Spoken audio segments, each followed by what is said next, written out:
جو کوشش فرماتے تھے۔ لیکن جب باطل کا غلبہ ہوا 200 سال پہلے تو ایک رد عمل کی نفسیات پیدا ہوئی، تو باطل کا قبضہ ہو گیا ہے، ان کو نکالو، چونکہ تقریباً تمام اسلامی بلاک جتنے تھے سب پر England, France, Holland, Portugal, Spain یہ قابض تھے۔ تو اس میں رد عمل میں چلے گئے، ہماری جو تھی قائد جماعت جو تھی نا، قائدین جماعت، وہ رد عمل میں چلے گئے۔ اس رد عمل میں امت کی تربیت اور اصلاح کا کام پیچھے چلا گیا، اور باطل سے ٹکرانا وہ پہلے آ گیا، بغیر صفات کے اور بغیر تیاری کے۔ تو ہر جگہ شکست ہوئی، ہر جگہ بہت بری طرح پٹنا پڑا۔ جو سبب تھا اسے نہیں دور کیا، جس وجہ سے زوال آیا، وہ تھا دین سے دوری، اخلاقی پستی، یہ اس کا سبب تھا۔ اس کے ازالے کی بجائے ان سے ٹکرانا شروع کر دیا، تو ہر جگہ ناکامی ہوئی۔ پھر جو یہ باطل مغرب نے جو ملکوں کا قبضہ چھوڑا، وہ دوسری جنگ عظیم کی وجہ سے اتنے کمزور ہو گئے تھے کہ وہ قبضے برقرار ہی نہیں رکھ سکتے تھے۔ 1940 سے 1945 5 سال وہ جنگ رہی۔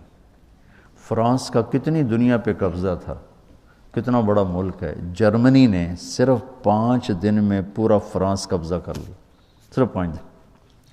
پولینڈ پر 1 دن میں قبضہ کیا، آسٹریا پر 1 دن میں قبضہ کیا۔ تو جتنے ملک دنیا پہ راج کر رہے تھے ان کی جئی تئی پھیر دی جرمنی نے، یہ گھنٹوں میں فتح کیے۔ تو وہ اس قدر کمزور پڑ گئے کہ انہیں ان ملکوں پہ قبضہ رکھنا ناممکن ہو گیا۔ تو وہ چھوڑنے پر مجبور تھے، تحریکوں نے باعزت چھڑوا دیا کہ بھائی چلو بھائی آپ کا مطالبہ بہت زیادہ ہو رہا ہے تو ہم جا رہے ہیں۔ یہ بات کبھی بھی نہ جاتے، کون چھوڑتا ہے اپنی مقبوضہ جات چیزوں کو، کون چھوڑتا، اس قابل نہیں رہے تھے۔ لندن کھنڈر بن گیا، پیرس کھنڈر بن گیا، ہالینڈ کھنڈر بن گیا، جرمنی نے تباہی پھیر دی۔ یعنی سیرت سے استفادہ کرنے کے لیے صرف بھئی یہ حدیث میں آیا اتنا کافی نہیں ہے، تاریخ کو پڑھنا ضروری ہے، نہ چیزوں کو محل پہ نہیں رکھ سکیں گے۔ قرآن کا، سیرت کا، تاریخ کا، محل وقوع، جغرافیائی ماحول عرب کا، یہ ساری چیزیں سامنے۔ کتب علیکم الصیام، الف لام ہے نا، ان الصلاۃ کانت علی المؤمنین کتابا موقوتا، الف لام، اقیموا الصلاۃ، الف لام ہے، آتوا الزکاۃ، الف لام۔ تو فمن فرض فیہن الحج، الف لام ہے، ٹھیک۔ اور دوسری آیت کیا ہے؟ وَلِلَّهِ عَلَى النَّاسِ حِجُّ الْبَيْتِ، تو معرف بالاضافہ ہے۔ جتنے فرائض ہیں نا یہ معرف ہیں، معرفہ ہیں، ٹھیک۔ اور معرفہ متعین ہوتا ہے، نکرہ غیر متعین ہوتا ہے، ٹھیک۔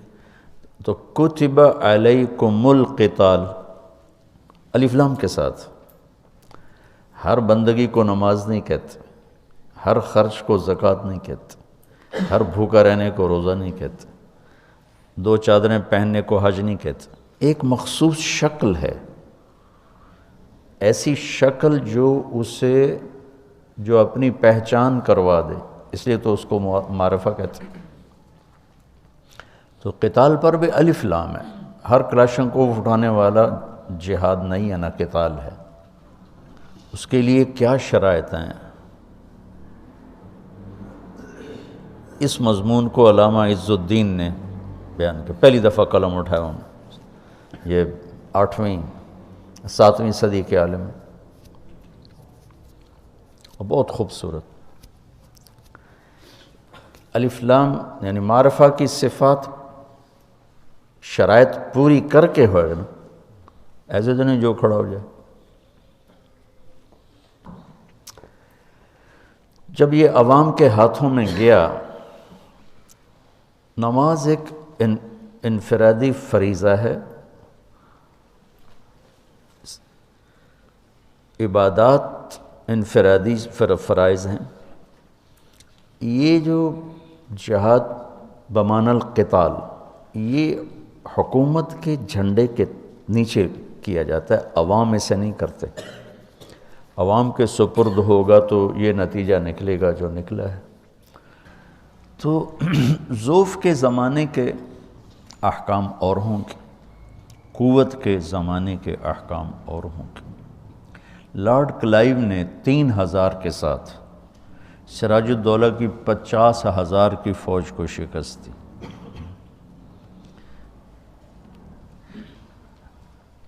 اور 3000 انگریز نہیں تھے سارے، وہ تو مقامی، انگریز تو چند سو تھے، باقی تو ساری مقامی فوج تھی۔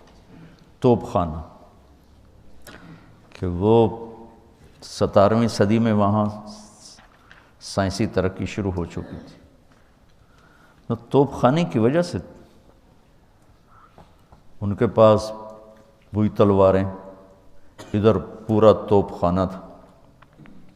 انہیں سراج الدولہ نے غداری کی، اب ٹھیک ہے کی ہے، میں اس کا انکار نہیں کرتا ہوں، لیکن یہ کوئی بڑی وجہ نہیں تھی شکست کی۔ شکست کی وجہ بہت بڑا فرق تھا اسباب کا۔ ایک آدمی نے جا کے ہیروشیما پہ بم مارا، ایک آدمی، وہ سارا ہیروشیما ناگاساکی کھنڈر ہو گیا۔ تو یہ تعداد پہلے دور کی بات تھی، زیادہ لشکروں کے ساتھ حملے کر۔ آئے مل کر نیکیاں کمائیں، مستحق اور نادار بچیوں کے گھر بسائیں، ہمارے ساتھ مل کر ان کی شادی کے اخراجات کا بوجھ بانٹیں، اپنے صدقات اور عطیات MTJ فاؤنڈیشن تک پہنچائیں۔